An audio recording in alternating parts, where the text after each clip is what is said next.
Hi, welcome to Polyphonic Press. I'm Jeremy Boyd. I'm John Van Dyke. And today we're going to be talking about whether rock and roll is dead. Here we go.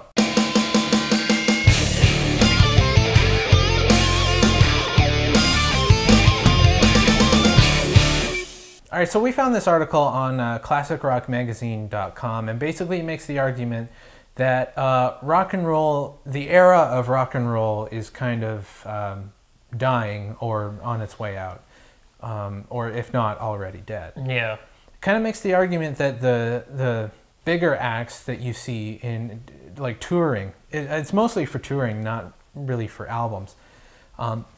They making the argument that like stadium acts are going to be no new bands are really in stadiums, and it kind of makes a good point with bands like the Rolling Stones, Bob Dylan, ZZ Top, Motorhead.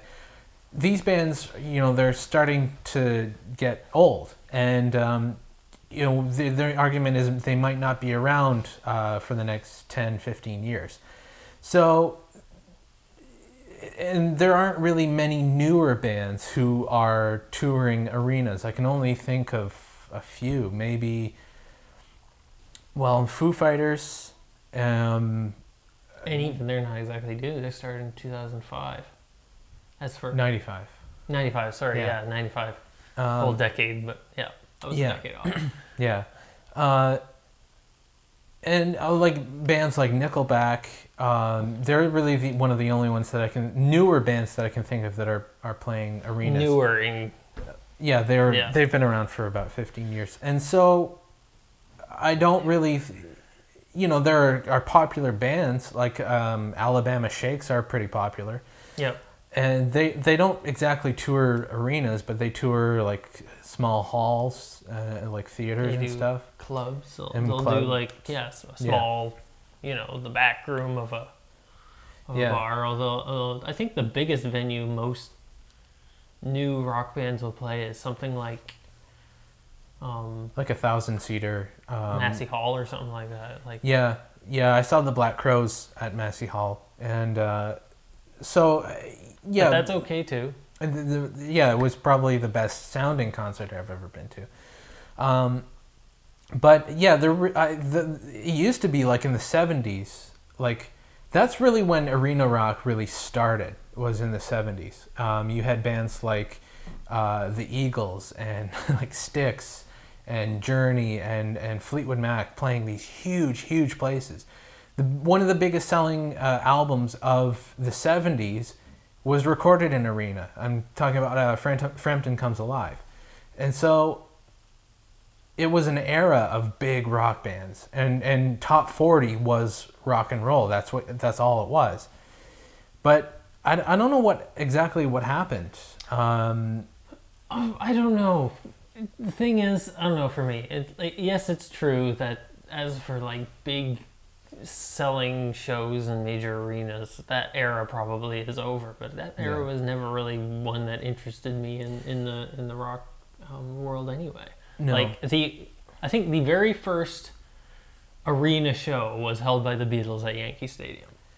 Was it Yankee Stadium? Shea Stadium. Shea Stadium, sorry. Yeah, it's the other one. The other one, yeah. Yeah, that was probably the first big arena show, concert. That was, what year was that? 65 or 60, I think it was 65. Sounds about right. So, yeah, and it just kind of took off from there. But even then, when was the next one? When was the next time anybody played at a big venue like that? Who played after that? I honestly, I don't know. Probably the Stones. Probably the Stones. And that was probably a couple years after that. And then, in the 70s, it kind of just took off. But, you know, that era, like, you still get acts in arenas, but it's always pop acts. And to me, like, if I want to see a good band, I would rather see them in a club or a theater. Because the sound, like, a stadium really isn't good for sound. I understand why they do it. It echoes, because they have to all the people in there. Yeah, they have to sell tickets, because it's just supply and demand. And if not enough if you're not getting enough people to fill a stadium at the shows, then you don't need to put them in a stadium to play it. And I don't see how that's necessarily a problem. I mean, unless you're used to having an income coming in that's of a stadium size show. Yeah. I'm sure it'd be hard to adjust back down to a club, but if you never, I mean, well, I think the bands that are playing arenas are always going to be playing stadiums, but the newer bands, they're going to have to get used to the fact that they're just going to stay a mid-level band, even though they might be really. You never know. A rock band that's the thing completely with the future. blow you up. can never really. Yeah, exactly. I mean, you can never really tell. 100% sure. Yeah, I'm optimistic, and I hope that there is a band out there that's going to completely explode and be the biggest band in the world, and they're going to be a really good rock and roll band. I hope that happens. But honestly, think I don't care either way, because I'd rather see him at a smaller club. Yeah, but I mean, I hope that a really good band becomes the biggest band in the world. I think it could happen. I think part of Dave Grohl did an interview, and he made a really good point where somehow along the way it became really uncool to write a really good hit song. You know what I mean? Like it became like almost like it was frowned upon to have a hit song if you were a rock band. That actually might have something to do with it. That could have something to do with it. It's better to be an unknown underground band than to write a really good rock hit. Because, well, in the hipster world, I throw that word around, very... It's pretty meaningless. But anyway, enough on that. But in that world, once you... It doesn't matter... They don't base it on the quality necessarily. Yeah. At least not your run-of-the-mill one doesn't. Yeah. And, it's not the quality necessarily. You could be as good as you ever were. You could even be improving and everything. But as soon as you go outside, it's like they want to keep you to themselves. And as soon as you introduce yourself to more people, then suddenly, you obviously you sold out or something like that.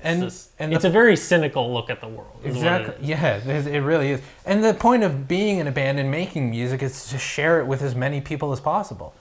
So I don't know. It really, it's kind of left up in the air.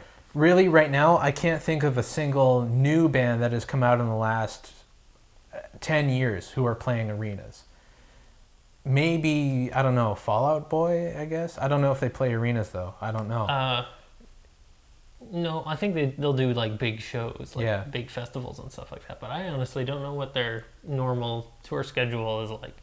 I have no idea. I have no clue. But, anyway, let us know in the comments what you think. Do you think rock and roll is dead, or do you think it still has some life in it? Do you think there's a band that's up and coming that could be potentially the next biggest band in the world? Let us know in the comments.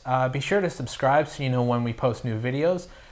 You can check us out on Twitter. Follow John on Twitter as well, and Facebook. And that's about it. I'm Jeremy Boyd. I'm John Van Dyke. Take it easy.